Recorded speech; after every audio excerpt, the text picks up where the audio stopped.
Welcome back to blog post number 4. Today we are going to be talking about dyslexia, the most misunderstood learning difference, and how we can finally get it right. Let's start with a hard truth. Dyslexia is not rare. It's just rarely identified. Roughly 1 in 5 children have dyslexia. That's 20% of students in every classroom. And yet most go undiagnosed, unsupported, and misunderstood. Why? Because our systems weren't built to recognize or serve them. The real cost of dyslexia. When dyslexia goes undiagnosed or is misdiagnosed entirely, kids face far more than reading struggles. The consequences echo across every area of their lives. Academic failure, anxiety, depression, and low self-esteem, behavioral challenges and disciplinary action, increased risk of dropping out, higher likelihood of incarceration. Remember, over 70% of incarcerated individuals in the U.S. read below a 4th grade level. This isn't a small issue, it's an equity issue, a mental health issue, a social justice issue, and it's costing our children their confidence, futures, and freedom. Why is dyslexia so often missed? Despite how common it is, dyslexia continues to fly under the radar. Here's why. Lack of awareness. Many teachers and even pediatricians are not trained to recognize signs of dyslexia, especially in its early stages. Delayed identification. Schools often adopt a wait-to-fail model. Kids have to fall far behind before anyone steps in. Misinterpreted as behavior. Struggling readers may act out, withdraw, or appear distracted, and it's treated as a behavior problem, not a learning difference. Masking. Bright kids with strong verbal skills may compensate for their reading struggles. Cost of private evaluations.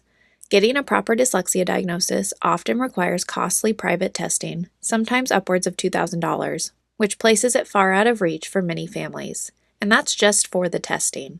Oftentimes, you will have to pay an extra amount for the actual interventions, which are very costly.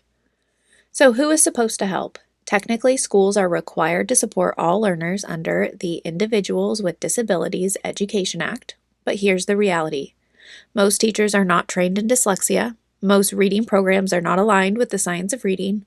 Speech-language pathologists and special education teachers are overburdened and often only brought in after years of struggle.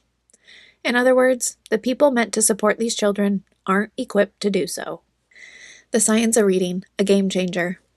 Here's where the hope comes in. When schools shift to instruction rooted in the science of reading, something incredible happens. Children with dyslexia often getting what they need, even without a formal diagnosis. That's because the science of reading promotes structured literacy, explicit, systematic instruction in phonemic awareness, phonics, fluency, vocabulary, and comprehension. This approach is exactly what dyslexic learners need, and what struggling readers of all types benefit from. With science of reading practices in place, fewer kids slip through the cracks, reading intervention becomes proactive, not reactive, Tier 3 support becomes more effective, the burden doesn't fall solely on specialists, teachers feel confident and not helpless. Every teacher, every single one, should be equipped with the knowledge and tools to support readers from day one. That means embedding the science of reading into teacher prep programs, providing ongoing professional development that's evidence-based, and giving teachers access to Tier 2 and Tier 3 interventions they can use right away. Which, by the way, you can find at mindchild.net. We've got ready-to-use lessons, videos, and training for all of that. My final thought, don't wait for a diagnosis. If you're a teacher, don't wait for paperwork or a formal label before you act. If you're a parent, don't wait until your child falls far enough behind. You don't need a diagnosis to provide effective, life-changing reading instruction. You just need the right tools, the right mindset, and the willingness to say, we can do better, and we will. Let's make sure no child is left behind because of a system that didn't see them. Let's build classrooms where structured literacy is the norm, not the exception.